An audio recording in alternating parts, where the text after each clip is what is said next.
everyone and welcome to my YouTube channel. Today I am bringing you a different installment. Why is it different? I have a young person, I have a gentleman, and I believe most of you, some of you have even asked me whether this platform is only for ladies. No, it's not for ladies. It is just available for anybody who's willing to share their story. And you know what? I've had a lot of women, because women, I really love them because they're always available. They always want to bring a change in another person's life. How would they make it? That's why I've always had a lot of females. But today, like I said, it's different because we have a gentleman in our platform, and it's a young man who's saying he has a story for us. And I'm not going to, like I normally say, waste your time. Let us get to know who this young man is. Right. Hello, sir. Hi. How are you? I'm very well. Meet my family and introduce yourself. Hello guys, my name is Tatayaone Iyo Machongo, and I'm born and bred from Nata. All my life I've lived there, and then I came here in the city, do business, a degree in business. Now I'm done. So yeah, here I am, invited in this platform, and I'm so excited.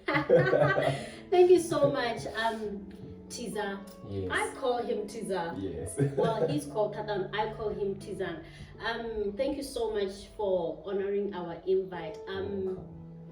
You have a story for us. Yes. We have a young man here who says he had so many struggles. Yes. When he was growing up. Mm-hmm. And you know what?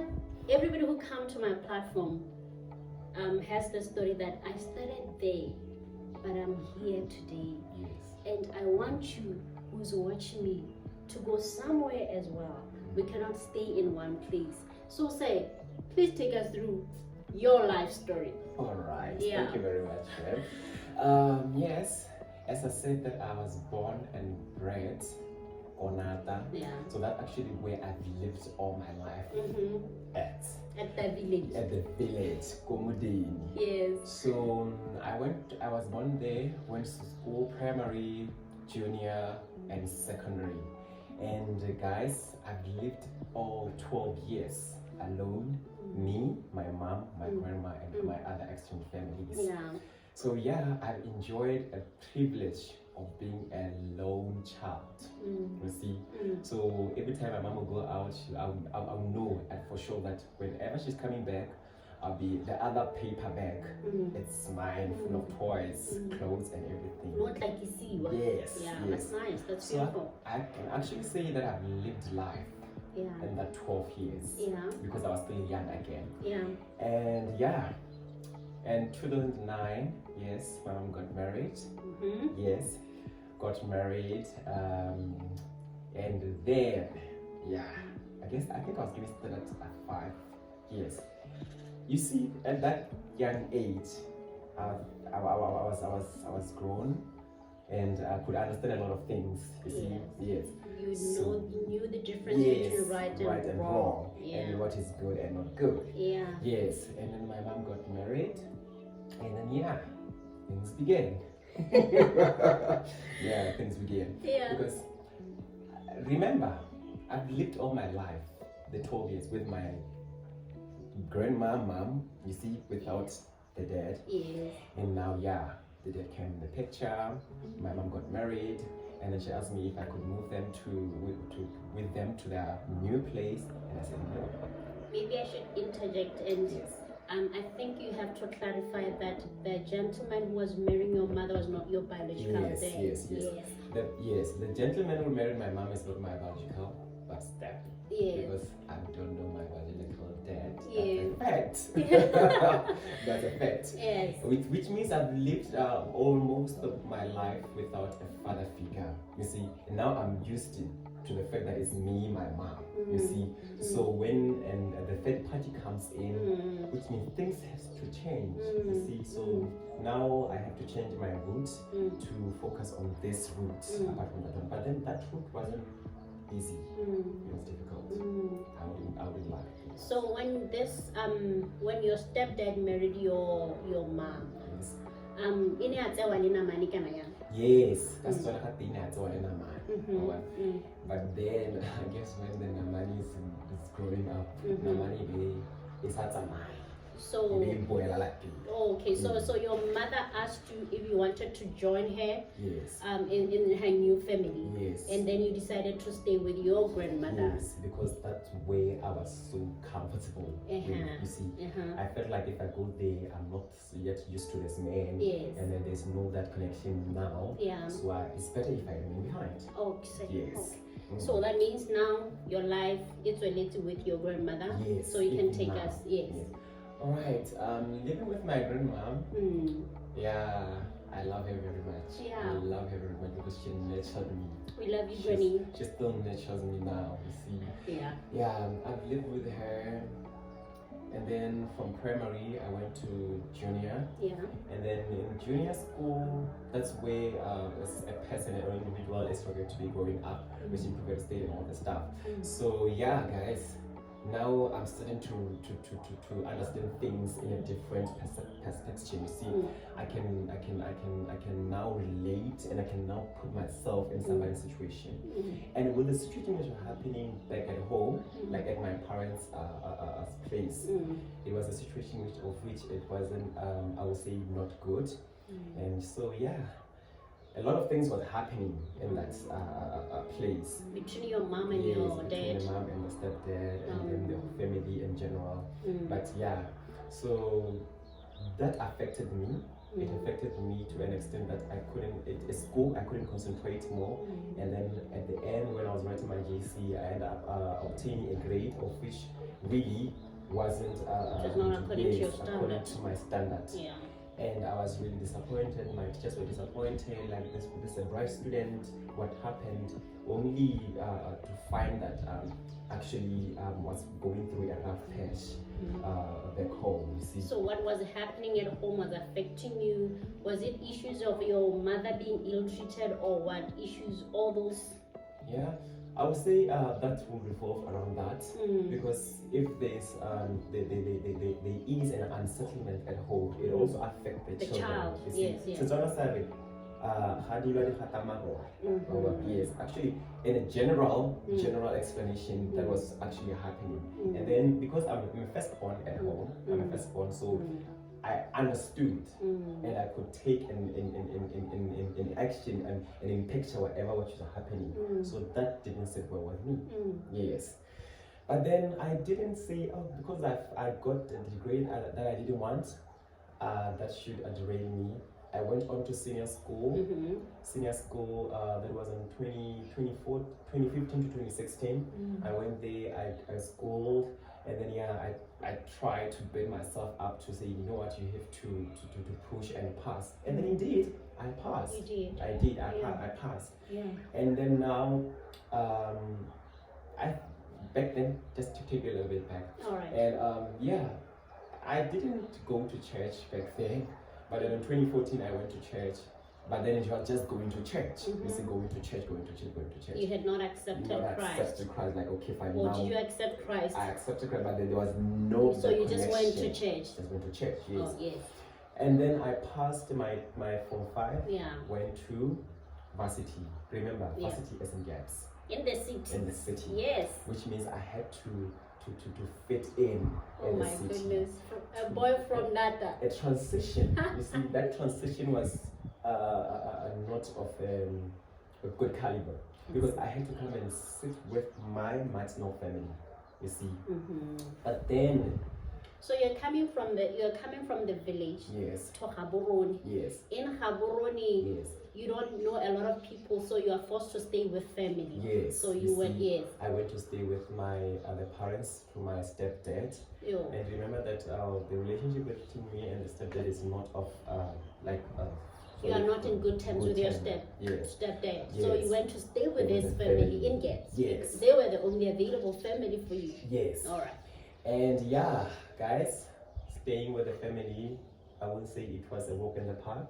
I wouldn't say it was a road but it was packed with a lot of things, emotions, a lot of how can I explain it? A lot of unsettlement, a lot of things which made me to feel like I'm so unworthy. What was the structure of the family? Was there a father, a mother, or no? It was only ladies. There was a mother? Yeah, a mother and children. Yeah, yes. you were one of the children. children. I was one of the children.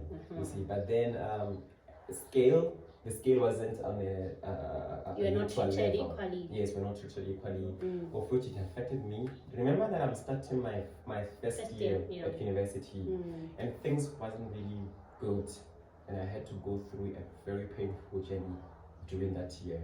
So just a little bit, can you just give us maybe small details of what is it that you were made to do? Say baba Alright. Why? Just to support why you are saying the treatment was not equal. I would say because there were children like me, you see, at my age, you see. So basically I was the main help in the house, because I'll do everything. I'll do a lot of chores. I'll do like wake up in the morning, do everything, most of the things of which even the other kids could do, you see. So they didn't even care, because I guess I was an outlaw or an outsider, because I'm a stepson. Black sheep in that family, you see. Did you tell your mother what you were going through in that other family? Not really. I didn't tell my mom, because I would think that, okay, if I tell my mom this will rise, I will just cause unnecessary commotion. You see, the cans are already 1, 2, 3, 4, 5. And then I chose to keep everything within me, bottle everything within me, and then that didn't sit well with me. It ended up affecting me, losing weight. At night I would sleep crying, like I was just disturbed. I can imagine. Yes, just disturbed. You see. Yeah, but then as time elapsed, my cousins from my mother's side, they noticed that no, you know what, Tiza is not living very well. But what is causing this? They gave me a platform to speak to them. You see, to open up. Even opening up wasn't that easy. I had to just you know what, find comfortability that I may open up, because I don't know, what if I tell them, they go back and they tell them, and then so there were trust issues as well. Yes, you see. And then at the end I ended up opening up. I told them that, guys, this is what is happening, 1, 2, 3, 4, 5. And then they're like, yeah, we have noticed that this is what is happening. You see, they took me from there. I went to live with them, and then that is when I could also, as a child, enjoy the privileges of being a child and the rights of being a child, because I was being treated fairly. But at some point I would sit down and compare the treatment that I got from the family and the treatment that I got from my aunt. Sometimes I would just be there, cry myself, and then because I would think, what was impossible for those people to do to treat me like this, you see. And even if growing up, guys, whatever that I went through there, it also left a mark. And that mark, it will go with me to the grave. It's just a scar, you see, a scar which is not healing. And sometimes when I see other people or other individuals being treated like that, it just takes me back to the times I was like, wow, okay, this is an issue which needs to be dealt with generally, you see. Yeah, so that was it. I went to stay with my cousins. I started started coming out. Yes, coming out. Because you were now in a conducive environment that allowed you to soar high, to thrive, to do what you love. Yes. Wow. I was now at ease. I could spread my wings. I could do what I love. I could go out there without thinking like, what is gonna happen if I'm going there? Yes. I could, even wherever that I was going, I would feel free. Yeah, because I think that family, you are more like in a bond, you are in bondage, in prison, you are not liberated. Yes. So because I know you as a person who is so much involved in youthful activities, so when you moved to your aunt, that's when you could be able to do that. Yeah. So and then you can take us through. Did you do well at school? Okay.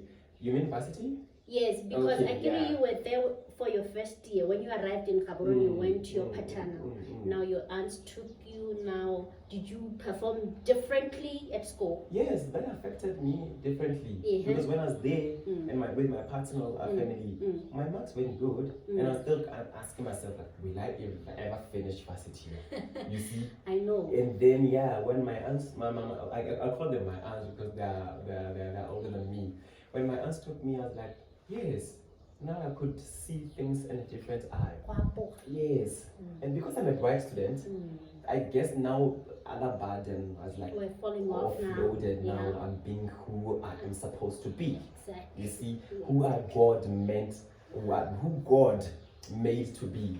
You see, yes. You are now starting to realize your purpose and yes. Because now I could engage in what the community engagement, the youth activism. Like I could go out there and be given the platform to speak, and then I could do it perfectly. That's good. Yes. You also mentioned that you went to church about 2014. Yes. Do you still go to church now, or have you had an encounter with the Lord and you have a new perspective about God? Yes. Back then, 2014, I was just going to church. I was just going to church. Yes. I was just a church goer. Yeah. And then 2016, Pastor Bibiza and Mrs. Bibiza, they were the one who nurtured me to become the man that I am today. That's beautiful. Yes, because there was a platform called the Part of Soul, which was made for the kids who were writing the examination. That's at church. Yeah, church. That's good. And they, I guess they could notice us and see, okay, fine. Tiza has the potential of speaking to people. Tiza has the potential of doing this. And they gave us the platform. You see, they gave us the platform to be who God designed us to be. You see, and then they nurtured us, and then we were given the opportunity to speak to other kids, given the opportunity to speak to the church as a whole. You see, it groomed us to where we are, and then I guess that's the foundation which leads to me becoming a well-endowed kid in the society. You see, I just wanted to say, I really do not understand why, if a mother or a parent is given another person's parent, why they cannot just really love their child as their own. I really don't understand too, because it's not something which only happened to me, and there are a lot of kids who are going through the same thing. You see, when you are supposed to be taken as you turn out to be more like a helper, a maid, or everything like that. But I think, like you're saying, we have a lot of issues like this. The whole day. Yeah. And I think we're just living in a very distorted society which is so much embroidered with perceptions of long time ago, you see, but then yet at the same time we're living in a very changing world, and then kids have rights too.